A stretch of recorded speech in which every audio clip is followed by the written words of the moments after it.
নমস্কার বন্ধুরা, তো আজকে একটা খুব গুরুত্বপূর্ণ টপিক নিয়ে চলে এলাম আদ্রিয়ান কর্মকারের বিষয়। আদ্রিয়ান কর্মকার ফাইনালি কিন্তু ভারতপথে অনুসরণ করলেন, রূপো জিতলেন আইএসএসএফ জুনিয়র শুটিং ওয়ার্ল্ড কাপে ফ্রন্ট পজিশনে। হ্যাঁ বন্ধুরা, তোমরা ঠিকই শুনছো, আদ্রিয়ান কর্মকার যিনি বিখ্যাত শুটার জয়দীপ কর্মকারের ছেলে। এবং এই জয়দীপ কর্মকারকে জানেন?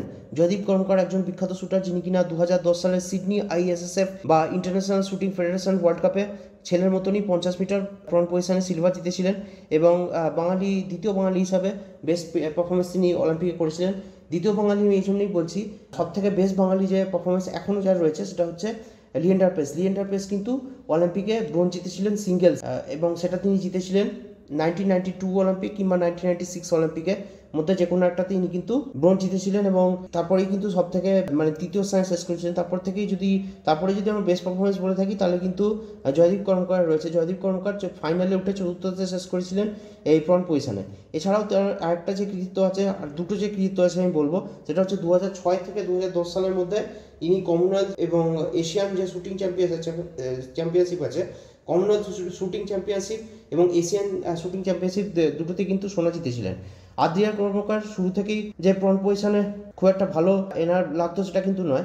এনার কিন্তু সব থেকে পছন্দের যে ইভেন্ট সেটি হলো 50 মিটার থ্রি পজিশন, এবং এই 50 মিটার থ্রি পজিশনের পরে নামেন এবং সেখান থেকেও তিনি ব্রোঞ্জ কালেক্ট করেন।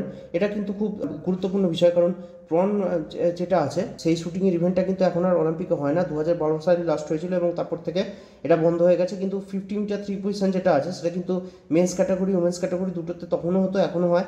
তাই জন্য দেখা যাক যে এই যে পারফরমেন্স হচ্ছে সেটা এনাকে কতটা উদ্বুদ্ধ করে। যাই হোক, দিল্লি এখন অনেক দূর এই কথা এই জন্যই বলছি, কারণ এটা ছিল আইএসএসএফ এর জুনিয়র ওয়ার্ল্ড কাপ। এরপরে এর উপরে রয়েছে আইএসএফ এর সিনিয়র ওয়ার্ল্ড কাপ, যেখানে কিনা এর বাবা 2010 সালে সিডনিতে যে শুটিং ওয়ার্ল্ড কাপ হয়েছিল সেখানে সিলভার জিতেছিল এর মতনই। তারপরে হচ্ছে Asian games, Commonwealth games, Asian shooting championship, Commonwealth shooting championship, finally ISSF এর যে ওয়ার্ল্ড শুটিং চ্যাম্পিয়নশিপ সেটা। এটা কিন্তু অলিম্পিক লেভেলেরই কঠিন হয়।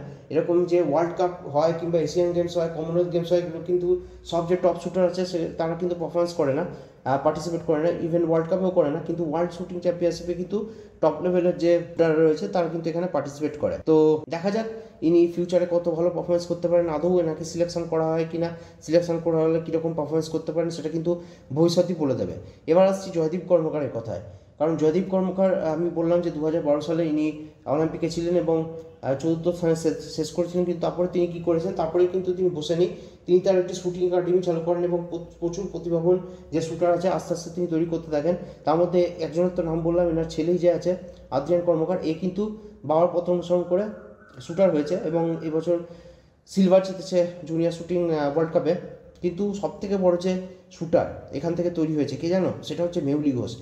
হ্যাঁ বন্ধুরা, তোমরা ঠিক শুনছো, মেহুলি ঘোষ যে একটি মেয়ে শুটার, যে যার বাড়ি হচ্ছে চন্দ্রনগর থেকে এই মেয়েটি বিলং করে। এবং এর সব থেকে বড় যে সাফল্য সেটা হচ্ছে যে এরও কিন্তু অলিম্পিকে মেডেল আছে, এবং সেটা সে পেয়েছিল 2018 সালে জুনিয়র অলিম্পিক যেটা হয় সেটাতে। ইউথ অলিম্পিক বলে এখনও একটা হয়, সেখানে যেখানে আন্ডার 18-এর নিচে সবাই পার্টিসিপেট করে, সেখানে কিন্তু এই সাফল্য কৃতিত্ব অর্জন করেছিল এবং প্রথম ভারতীয় বাঙালি হিসাবে এ কিন্তু জুনিয়র অলিম্পিকে মেডেল পায়।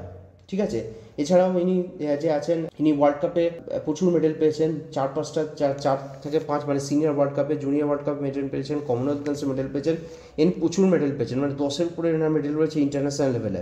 ঠিক আছে, আরেকটি সবথেকে বড় যেটা আমার পার্সোনালি মনে হয় যে ইনি সাফল্য পেয়েছিলেন সেটা হচ্ছে 2023 সালে ওয়ার্ল্ড শুটিং চ্যাম্পিয়নশিপে, যেখানে কিন্তু ইনি ইন্ডিভিজুয়াল লেভেলে যে সিঙ্গেল যে শুটিংটা হয় সেখানে কিন্তু ইনি ব্রোঞ্জ পেয়েছিলেন। এবং ভারতের মধ্যে খুব কম শুটারই আছে যারা কিন্তু ওয়ার্ল্ড চ্যাম্পিয়নশিপে সিঙ্গেলসে মেডেল পায়, ইন্ডিভিজুয়াল যে ক্যাটাগরি রয়েছে। এবার যেগুলো পেয়ার্স ক্যাটাগরি রয়েছে, সে যেরকম 50 মিটার থ্রি পজিশন কিংবা 10 মিটার রাইফেল, সেই অনেক সময় না ওয়ার্ল্ড শুটিং চ্যাম্পিয়নশিপে পেয়ার্স থাকে, ছেলে মেয়ে হয়, মিক্সড হয়, টিম চ্যাম্পিয়নশিপ হয়। এগুলোতে কিন্তু তুলনামূলকভাবে হলেও পাওয়া মেডেল সোজা, যেহেতু বড় বড় যে শুটিং টিম আছে, রাশিয়া আছে, ইউএসএ আছে, এরা কিন্তু নামে, কিংবা ফ্রান্স রয়েছে, সুইজারল্যান্ড রয়েছে, এরা কিন্তু যখন একটা টিম হয়ে নামে, যত বড় বড় শুটার একটা টিমই থাকে, কিন্তু তার জন্য একটু ইজি হয়ে যায় আর কি।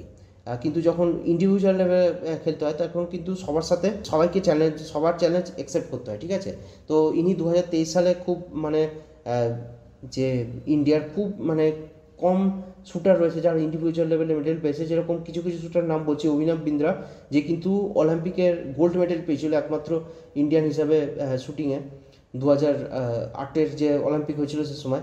তো ইনিও কিন্তু মেডেল পেয়েছিলেন আইএসএফের 10 মিটার এয়ার রাইফেলসের ইন্ডিভিজুয়াল ক্যাটাগরিতে। এছাড়া গগন নারাঙ্গেরও মেডেল আছে, এবং গগন নারাং কিন্তু ব্রোঞ্জ পেয়েছিলেন 2012-র যে অলিম্পিক ছিল, সেখানে এনার কিন্তু 10 মিটার এয়ার রাইফেলে আগের যে প্রসেস মেনটেন করা হতো সেখানে কিন্তু এনার ওয়ার্ল্ড রেকর্ড ছিল।